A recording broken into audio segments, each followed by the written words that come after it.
Oke yo brother Emprovis 88, welcome back to my YouTube channel. Kita kembali lagi di channelnya Emprovis 88 dengan saya hostnya Ahmad Priyadi.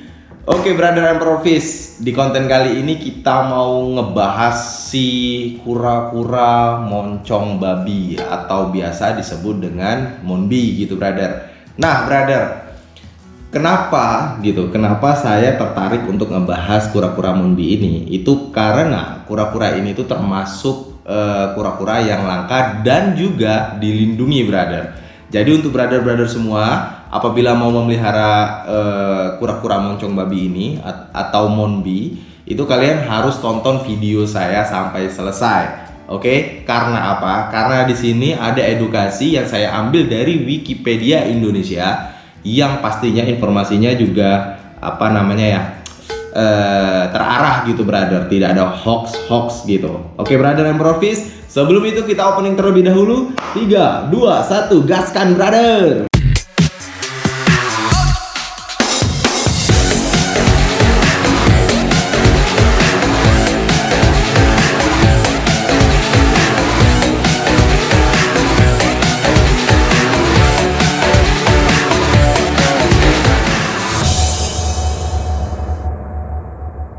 Oke, brother Emprovis 88, sebelum itu dipersilakan untuk brother-brother semua untuk menekan tombol subscribe. Yang belum subscribe, like, komen, dan share video ini ke teman-teman kalian, sehingga informasi yang saya sampaikan di konten kali ini itu bisa sampai di teman-teman kalian semua. Oke brother, kita mulai kapan? Sekarang ya?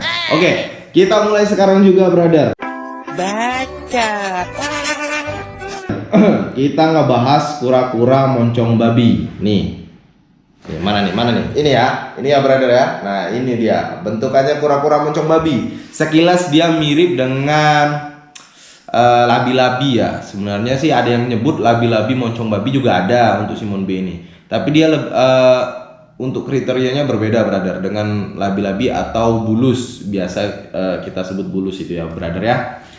Oke, kita pengenalan dulu. Di sini labi-labi atau moncong babi ya brother, tapi lebih ke monbi. Ini nama ilmiahnya itu Caretoselys inclucta brother. Caretoselys inclucta. Itu di sini disebut oleh wikipedia.id id.wikipedia.org. Labi-labi moncong babi atau Caretoselys inclucta adalah satu jenis labi-labi yang masih lestari yang merupakan anggota keluarga dari Caretolidae gitu brother. Nah, labi-labi ini brother itu binatang atau kura-kura yang endemik ada di Papua brother. Jadi penyebarannya itu ada di Papua, Indonesia gitu brother. Jadi kita harus bangga bahwa Indonesia mempunyai kura-kura yang eksotis yang diminati oleh para keepers di dunia gitu. Jadi bukan hanya di Indonesia aja brother ya. Gitu. Oke, kita baca di sini hewan endemik Papua yang kerap disebut kura-kura ini, populasinya di alam bebas sangat terancam karena merupakan hewan peliharaan populer dan sering diselundupkan ke luar negeri. Tuh, sering diselundupkan di luar negeri. Jadi gini brother, kura-kura ini itu salah satu makanan favorit orang-orang di luar sana, apalagi dari Cina gitu brother. Jadi dia tuh jadi bahan konsumsi untuk mereka gitu, kebutuhan konsumsi. Jadi kayak semisal kita di sini kan makannya ayam dan sebagainya, ikan-ikan. Nah di sana itu, dan ada sih sebagian kecil orang Indonesia yang makan kura-kura itu ada gitu. Jadi di sana tuh dikonsumsi brother ya. Yang di sini disebutkan Cina dan Taiwan gitu. Jadi orang-orang China dan orang-orang Taiwan itu tuh suka sekali mengkonsumsi kura-kura brother, termasuk moncong babi ini. Sayang sih ya brother ya. Sebenarnya kura-kura eksotis yang lucu dia. Kalian bisa lihat nih, hidungnya aja kayak gitu. Gitu lucu kan brother ya. Oke. Penyebarannya itu di daerah Papua bagian selatan dan di beberapa tempat di New Zealand Utara. Ini Australia brother ya. Oke brother, kita ke spesifik lokasi atau pendistribusian atau tempat di mana kura-kura Monbi ini berada gitu brother ya. Untuk penyebaran labi-labi moncong babi ini atau kura-kura Monbi itu ditemukan di daerah Australia Utara, Irian Jaya Selatan, dan Papua New Guinea Selatan gitu brother. Lalu habitat khas yang disenangi oleh labi-labi atau Monbi.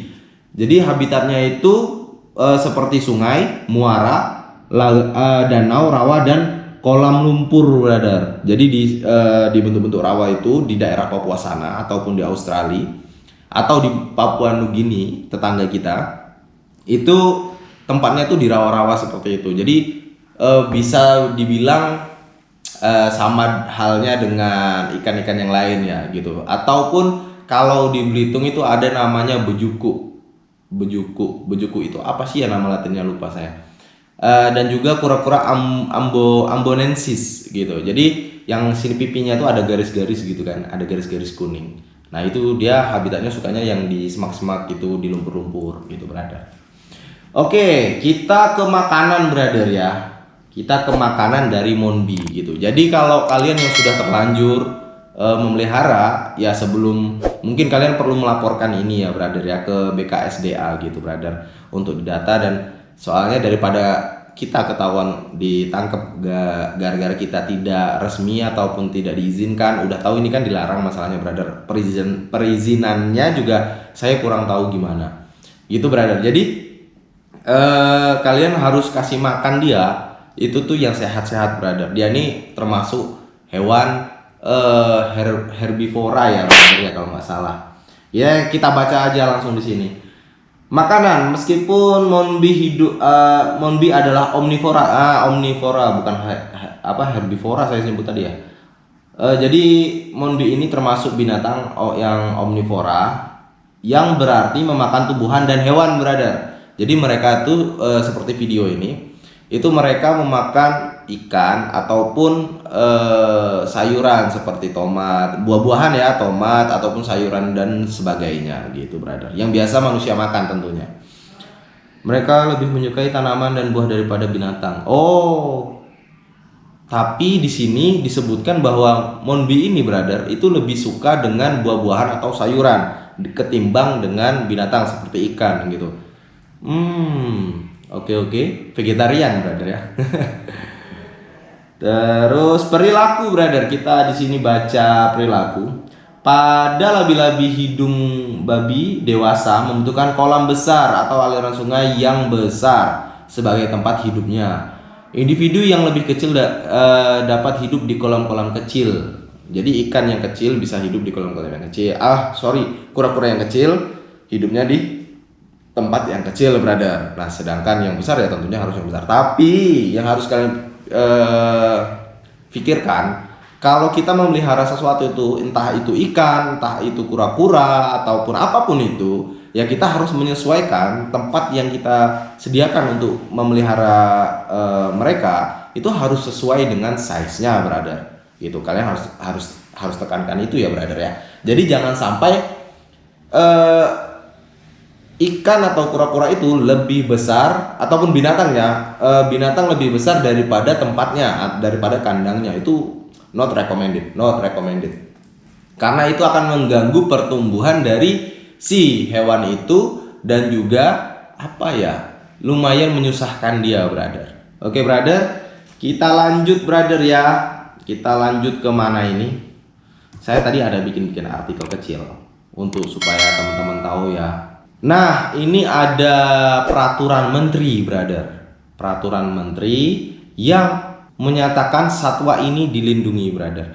Gitu. Ini peraturan yang melarang untuk kita memelihara kura-kura Monbi ini, brother. Itu tertulis di sini. Peraturan Menteri LHK nomor P.106 garing Men LHK garis miring Setjen garis miring KUM garis miring 12 garis miring 2018. Nah, sudah ada di peraturan menteri, brother. Jadi kalian harus berpikir berulang-ulang. Saran saya nggak usah berpikir lagi, brother. Karena sejujurnya saya sendiri itu mau memelihara Monbi gitu. Saya berminat sekali untuk memelihara Monbi karena dia full aquatic, brother.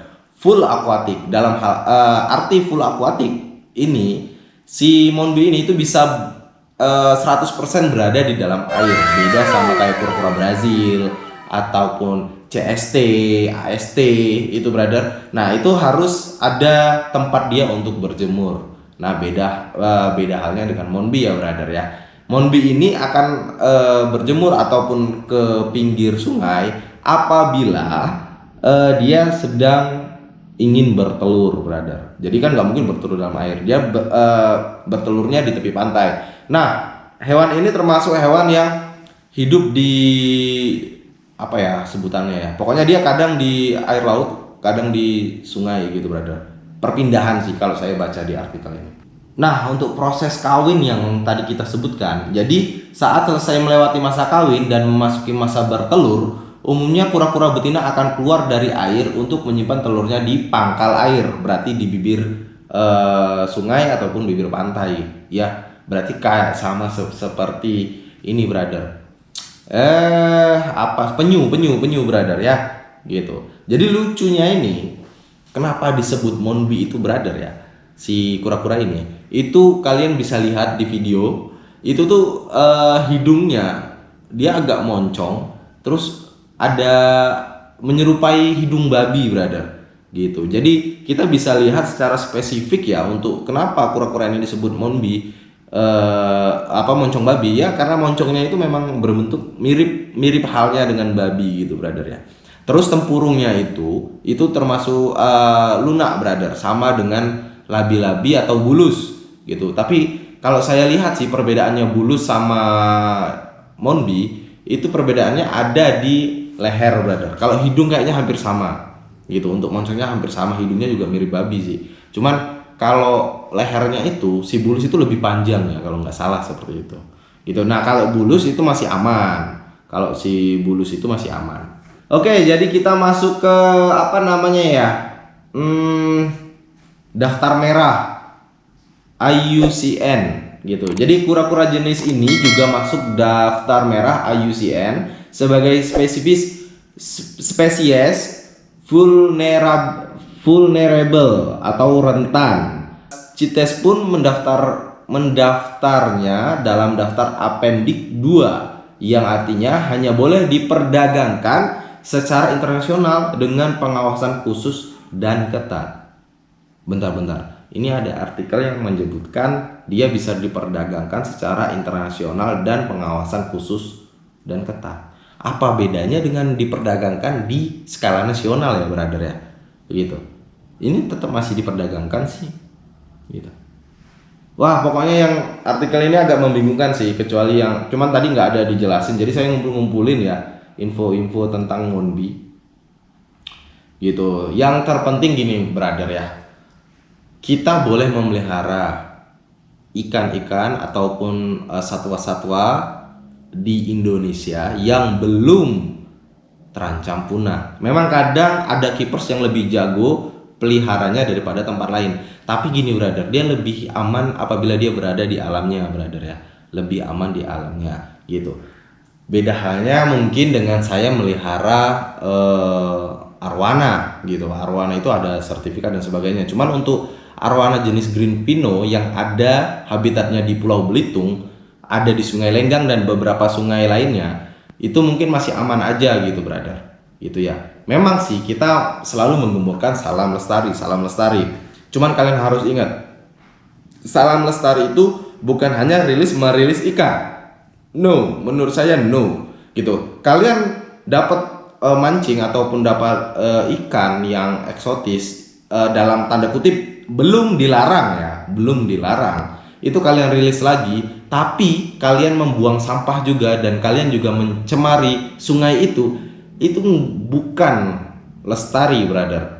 Sama halnya dengan kalian membunuh gitu loh, atau kalian merusak ekosistem di air seperti mungkin pertambangan yang berlebihan atau bagaimanapun itu itu sama halnya tidak menyelamatkan satwa yang ada di dalam air itu ataupun di dalam hutan itu, brother. Yang terpenting kita jaga ekosistem sungainya, kita jaga alamnya, jangan buang sampah sembarangan dan saling menjaga. Itu mudah-mudahan aman, brother. Ikan ataupun satwa-satwa lain akan merasa nyaman di situ. Ada tapinya, tapi brother ya, ada tapinya. Tapinya seperti ini, brother. Kalian mengambil hasil ikan-ikan ataupun apapun itu di alam kalian, jangan pernah dengan cara berlebihan. Contoh, ikan yang masih baby, masih kecil, masih burayak yang ada di sungai, kalian angkut demi rupiah. No, not recommended, brother. Ya, itu harus ditekankan ya, brother ya. Lalu yang udah indukan ataupun dia lagi momong anak itu apa ya? Pokoknya kalau contoh kayak cana ataupun cana itu kan bawa anaknya tuh kalau ketika dia di sungai itu kan ya berenang-renang bawa anaknya di pinggir-pinggirnya gitu kan. Terus kalian tangkap induknya. No, not recommended, brother. No, jangan ya, brother ya. Jangan. Saya minta tolong itu jangan. Karena dengan kalian mengambil indukan itu secara tidak langsung anaknya tidak ada yang melindungi, brother. Ya, secara tidak langsung anaknya tidak ada yang melindungi. Lalu yang kedua, kita melestarikan ikan dengan kita melepaskan babyan yang masih kecil ataupun ikan yang udah lama ataupun ikan yang gedenya belum gede banget, dia belum terlatih terus tiba-tiba dilepaskan ke sungai. Nah, itu sama halnya membunuh. Menurut saya loh ya, opini saya. Kalian bisa komen di kolom komentar kalau kalian tidak setuju ataupun sepemahaman ataupun kita bisa sharing di kolom komentar ya, brother. Jadi gini jatuhnya, brother. Kalian ngebreed ikan itu, salah satu ikan kalian breed ataupun kura-kura kalian breed, terus kalian kembalikan di alam dengan kondisi dia masih kecil. Logikanya, dia tidak pernah tahu alamnya seperti apa. Ketika kalian lepaskan ke alam itu dengan kondisi mereka belum siap, belum terlatih, itu membahayakan satwa tersebut. Gitu, brother ya. Semuanya ada plus minus, pasti orang akan ngomong seperti ini, ngomong seperti apalagi saya kemarin sempat dapat arwana green pino, brother ya, dan saya ambil dan saya letakkan di galeri. Nah, ini tujuannya, brother. Jadi kalau untuk apa ya, brother emperors yang belum tahu, di Tebat Rasau itu nanti akan ada tambak. Mereka ada merencanakan tambak. Mereka lagi kendala biaya saat ini. Jadi kalau kalian mau bantu-bantu, boleh silakan datang. Boleh silakan datang ke Tebat Rasau, brother ya. Hubungi saya bisa. Nanti bisa saya kenalkan dengan Pak Nasidi, brother, dan juga anggota-anggota dari komunitas Tebat Rasau gitu, brother. Nah, arwana di sana itu mau ditaruh pokoknya pakai waring gitu agak luas nanti di sungainya, terus dilepaskan indukan di sana, brother. Gitu. Jadi fungsinya apa? Ketika arwana itu kan cara breednya kan masih alami ya, brother ya, dengan mereka mencari pasangannya sendiri dan sebagainya gitu. Nah, di sana juga kan keluar anakan. Nah, anakannya keluar ataupun dia besar di momong dia, sehabis itu keluar gede. Nah, indukannya masih ada gitu. Dan ditakutkan sewaktu-waktu sungai itu nanti tercemar, kita masih bisa memindahkan arwana yang ada di situ. Sebagian mungkin ya, walaupun tidak semua, tapi sebagian gitu. Jadi di Belitung tidak akan mengalami kepunahan oleh arwana itu tadi. Dan di sana juga ada rencana untuk bikin yang luas untuk Cana Maru gitu. Cana Maru Belitung alias Ampong itu juga akan dilakukan breed seperti itu. Itu cita-cita dari komunitas Tebat Rasau yang saya tahu ketika saya ngobrol dengan Pak Nasidi, brother. Jadi kalian jangan salah paham. Katanya kok salam lestari, tapi kok ditangkap. Loh, kalian harus tahu dulu kenapa itu ditangkap. Oke, brother ya. Dan kalian harus tahu dulu bagaimana kondisi dari Sungai Lenggang. Oke, brother. Untuk saya ingatkan sekali lagi, termasuk saya mengingatkan diri saya sendiri, sekarang jangan memelihara mocong babi karena bahaya. Dia sudah ada peraturannya bahwa dilarang untuk dipelihara kecuali konservasi dan sebagainya. Yang pasti kita doakan meskipun kita tidak memiliki, kita tidak merawat, tapi kita tahu bahwa di Indonesia ada kura-kura moncong babi ini, dan semoga dia tetap lestari sampai anak cucu kita nanti, sampai kapanpun itu. Ketika kita ke Papua atau kita ke museum, salah satu museum ataupun kebun binatang yang ada di Indonesia, kita masih bisa menikmati dan melihat kura-kura moncong babi ini. Oke, brother, sekian dulu vlog singkat dari saya. Mungkin ini singkat ya, saya nggak tahu ini ada berapa menit. karena kondisi saya di kantor dan saya pengen sekali menyampaikan ini karena saya sendiri menginginkan gitu. Jadi saya tuh sebenarnya pengen pelihara gitu, tapi karena saya tahu ini dilarang ya saya mengurungkan niat. Jadi ini juga saya sampaikan ke keepers di luar sana, brother emperor, urungkanlah niat kalian untuk memelihara kura-kura mocong babi. Oke brother, salam lestari, sekian dari saya. Thank you, salam Emperor Fish, mantap jiwa.